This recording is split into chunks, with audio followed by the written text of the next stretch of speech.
ونستغفره ونؤمن به ونتوكل عليه ونعوذ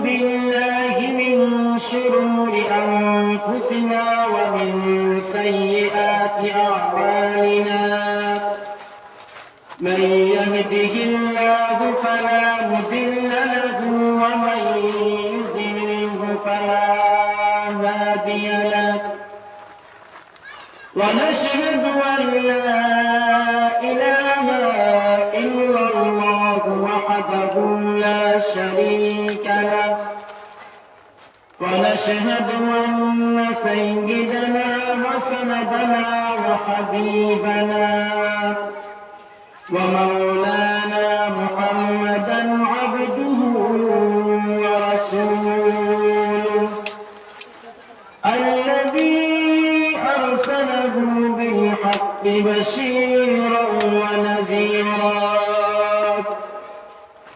وداعيا إلى الله بإذنه وسراجا وقمرا منيرا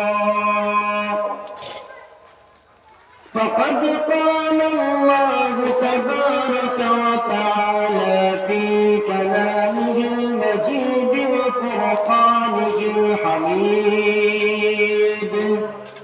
প্রত্যেকে আমার সঙ্গে পড়ুন أعوذ بالله من الشيطان الرجيم بسم الله الرحمن الرحيم إن الله وملائكته يصلون على النبي يا أيها الذين آمنوا صلوا عليه وسلموا تسليما اللهم محمد সাথে اللهم صل على سيدنا مولانا محمد وعلى آل سيدنا مولانا محمد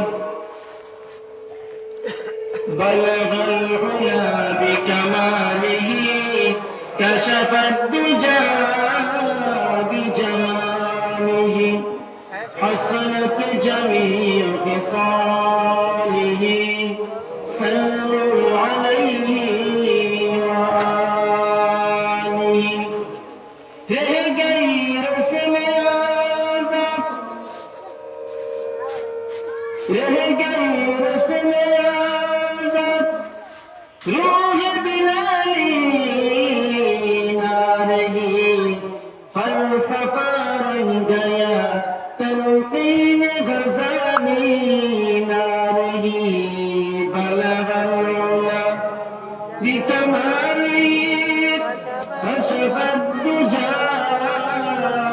بجماله حسنت جميع خصاله صلوا عليه وآله الحمد لمن قدر خيرا وخبلا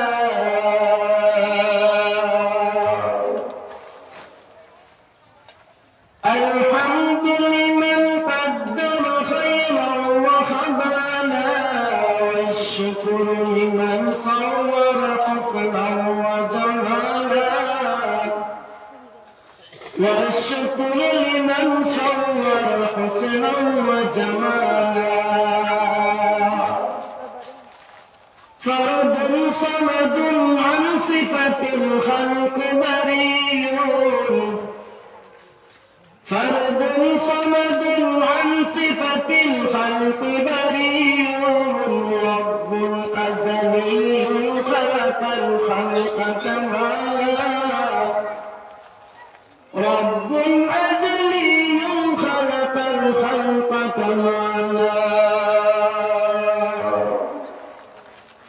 لا زد ولا ند ولا حد لمولاه لا زد ولا ند ولا حد لمولاه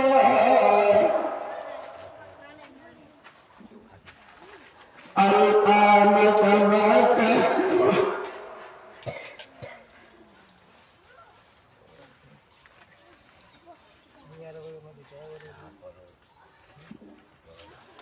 الآن كما كان ولم يلق زوالا الآن كما كان ولم يلق زوالا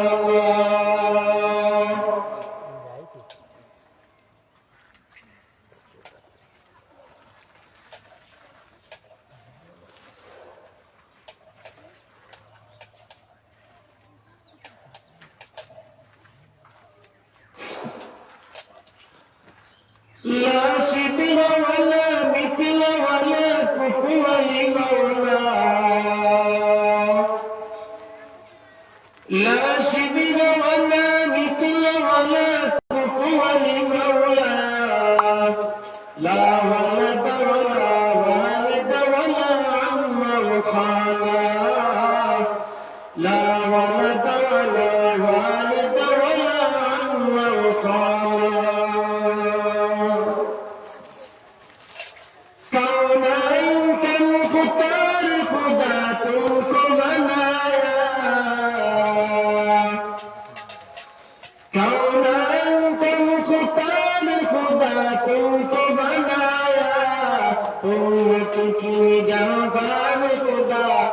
तुमको बनाया उम्मत की निगहबान खुदा तुमको बनाया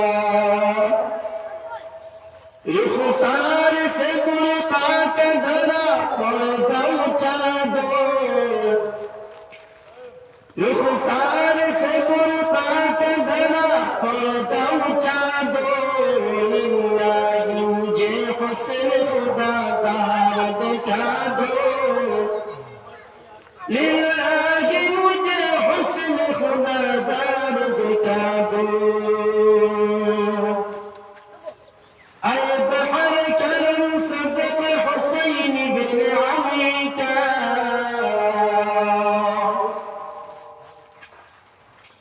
अय बहर करम सदक हुसैन बिन अली का प्यासा हो मुझे शरबत दीदार पिला दो प्यासा हो मुझे शरबत दीदार पिला दो मैं सूरत यूसुफ को नहीं चाहने वाला मैं सूरत यूसुफ को नहीं चाहने वाला मैं कैसे के मालूम नहीं आशिक लैला मैं कैसे के मालूम नहीं आशिक लैला मैं आशिक मौला हूँ मेरा इश्क निराला मैं आशिक मौला हूँ मेरा इश्क निराला ये जो जहाँ जिसकी तजल्ली से उजाला ये जुमला जहाँ जिसकी तजल्ली से उजाला